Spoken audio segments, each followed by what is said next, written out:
wean from the milk. Wean from the milk. You growing up. You growing up.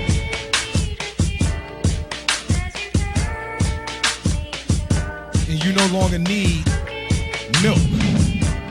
You no longer need the breast. Isaiah 28 verse 9.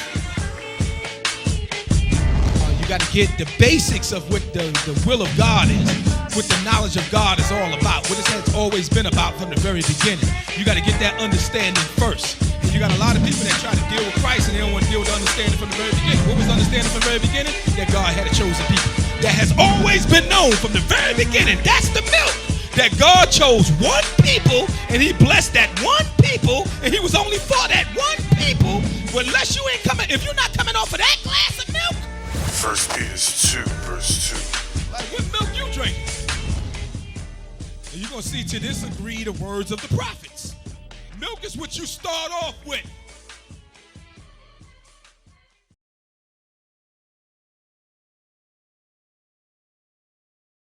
It's talking about the same thing. Read verse 16.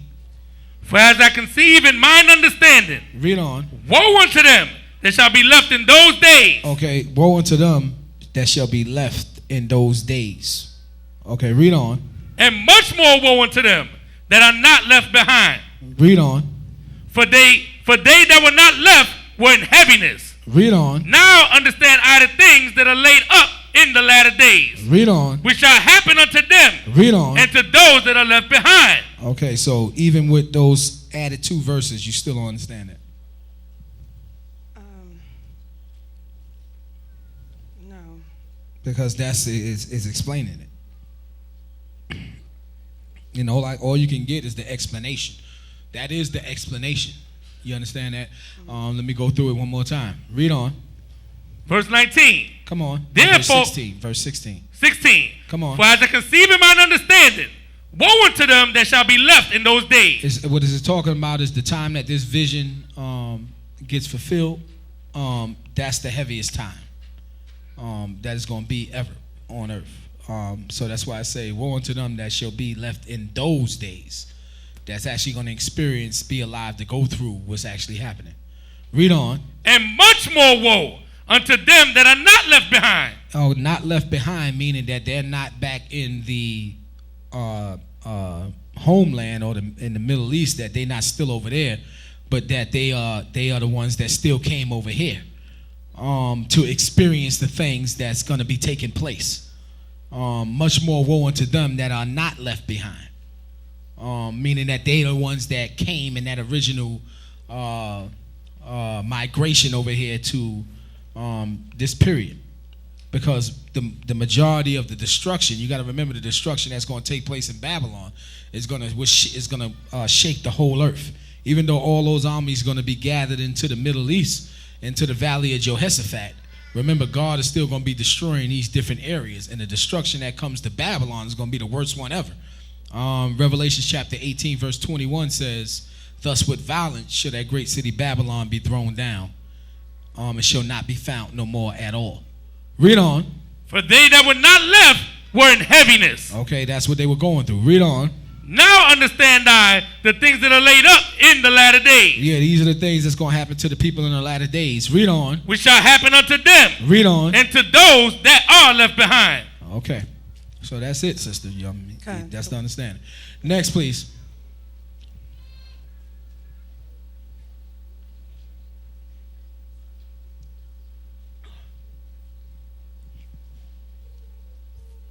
Shabbat Shalom, Holy Apostle. Shabbat Shalom, sister. My question is in verse 37. Verse 37, please. Read verse 37. And this my son shall rebuke the wicked inventions of those nations, which for their wicked life are fallen into the tempest. Okay, what's your question? My question is, which for their wicked life are fallen into the tempest? Right, what's your question? What does it mean? It means because they live the wicked life, they're going to fall into the tempest. Okay, the water. I'm not trying to trivialize it. I can only answer what you asked me. You want to rephrase? La'asar. So you got it. Cancer. Okay, next question, please. My other question is in verse 52. Verse 52, read that, please. And he said unto me, like as thou canst neither seek out nor know the things that are in the deep of the sea, even so can no man upon earth see my son or those that be with him, but in the daytime.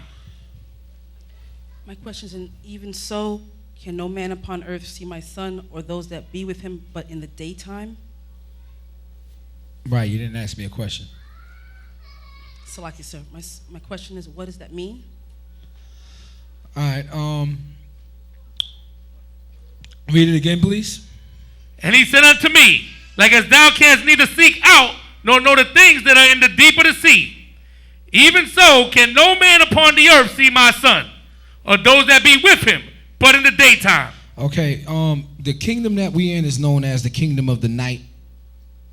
This is Satan's kingdom. And in Satan's kingdom is a kingdom of deception. Okay, he got people believing that the wicked is the righteous.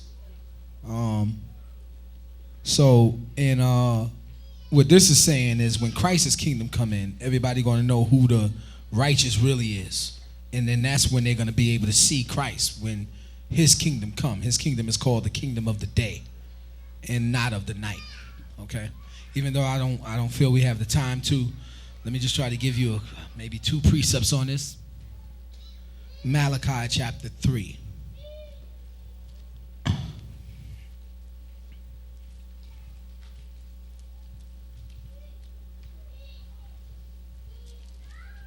Malachi chapter 3 and verse 16. Read that for me, please. Then they that feared the Lord spake often one to another. Read on. And the Lord hearkened and heard it. And a book of remembrance was written before him. Read on. For them that feared the Lord and that thought upon his name. Okay, so this is the people that fear God. Read on. And they shall be mine, saith the Lord of hosts. Read on. And that day when I make up my jewels. Okay, in the day that God make up his jewels, what's most valuable to him. Read on. And I will spare them. Read on. As a man spareth his own son that serveth him. Okay, so it says, in that day that I make up my jewels, that's talking about the kingdom of Christ. So now, in that kingdom, verse 18, it says this. Read on. Then shall ye return and discern between the righteous and the wicked. Then you're going to know the difference between the righteous and the wicked. Read on. Between him that serveth God. Read on. And him that serveth him not. Yeah, it's going to be clearly seen in that time that who's the ones that's really serving God and who's the ones that's not really serving God. It's not clearly seen in this time because Satan is lying about how God is supposed to be served. Do everybody understand that? So that's why in 2nd Ezra chapter 13, it says it's going to take Christ's kingdom. What verse was that? Verse 52. It says, even so can no man on earth see my son or those that be with him, but in the daytime. Meaning in Christ's kingdom it's going to be clear who are the ones that was really with Jesus Christ. That's not clear now. You got people that really think that you are not following Jesus because of the lies of the devil that's out there. Do everybody understand that? But in Christ's kingdom, it's going to be clear who is the ones that really is following Jesus. So the daytime represents Christ's kingdom. Sister, that's what it's talking about. The water, sir. Okay, no problem. Anybody else in 2nd Ezra chapter 13? My other question is in verse 41.